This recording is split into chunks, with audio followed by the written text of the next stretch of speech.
Salome. Hi, how are you? Good, how are you? I'm great. How's your day been going? That's really beautiful. Where did you get that from? Oh, they are all. This one is like.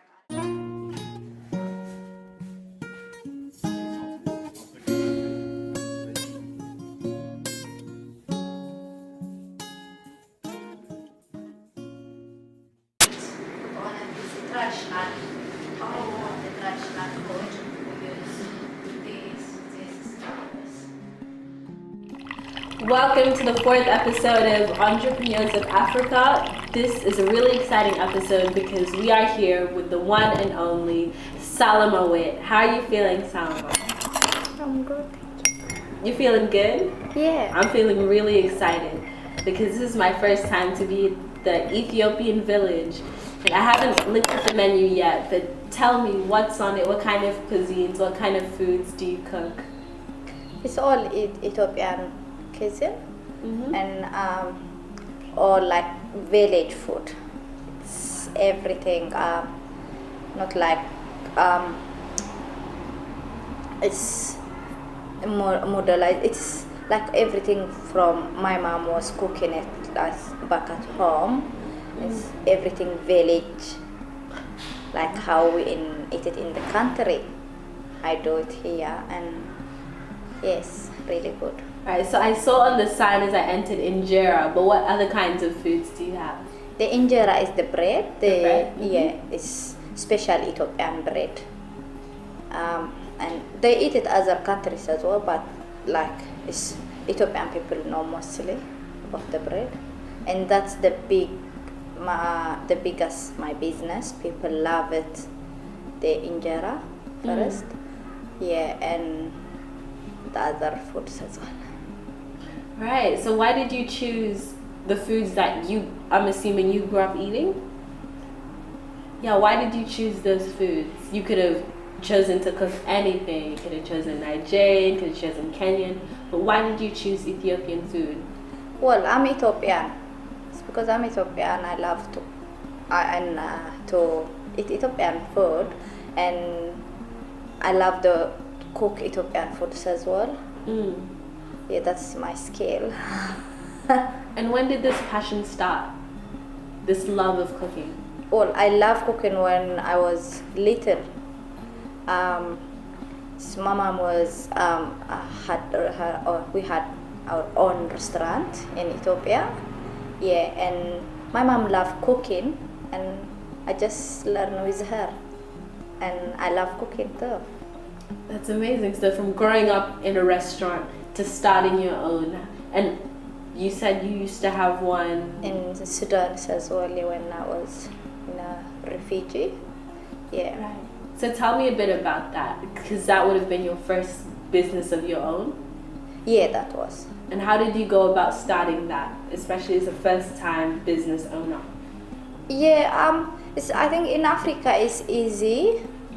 It's like you can start with a little thing, and it's it was in the refugee camp, and because it's everything cheap, people they don't have money there. It's everything cheap to buy it cheap to sell it cheap, but in here it's very hard. It's everything expensive, rent expensive, and to start with everything to start restaurant is not very easy in here. It's very hard in Australia. Yeah, but we survived. So what were the challenges you faced when trying to start a business in Australia? Well, I don't know, Tim. Like what things were difficult and hard when you were trying to start your business here in Brisbane? Yeah, the hard thing was to find the shop and to choose the areas as well, which area is good. Like especially the African food, which area they most know, you don't know. Like because they don't know, they don't eat the African food mostly. That's why I chose around Morocco, because Morocco is this couple Ethiopian food in here and other Africans as well. That's why I think maybe if I open here I can do good, and I'm doing good. actually, but still. So I know. just the smile on your face, what makes you smile like this? What's the best part of having this business for you? Oh, I love my business. I love, yeah, I love cooking. I love my to like the traditional food when I sell this.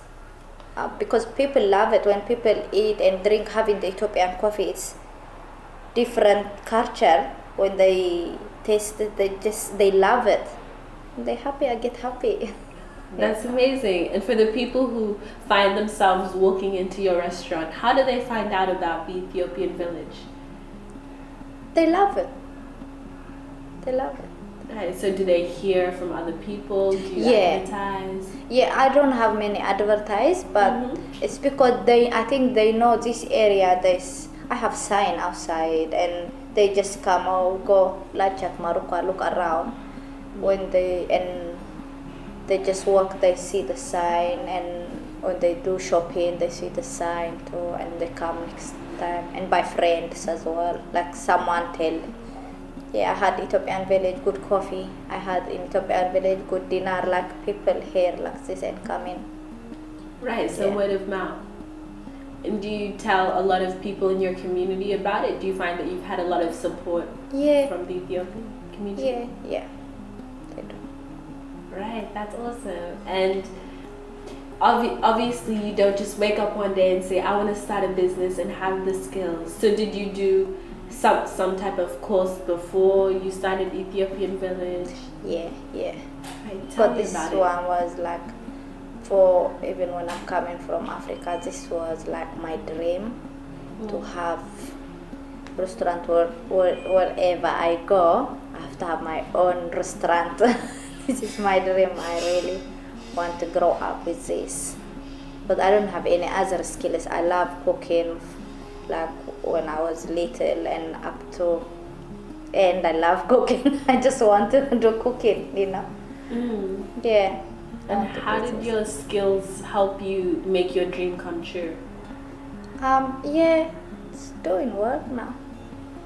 It's good, yeah. So do you think the course that you studied helped you a lot? Yeah. It's helping me communication with people and how I can start my own business. And yeah, most what you need in Australia, what I needed to do in here, it's because different in Africa and in here. Yeah. Right. And my last and I guess most important question is, why did you want to start your own business? You could have worked for someone else, you could have cooked for someone else, but no, you wanted to start Ethiopian Village. Why did you do that?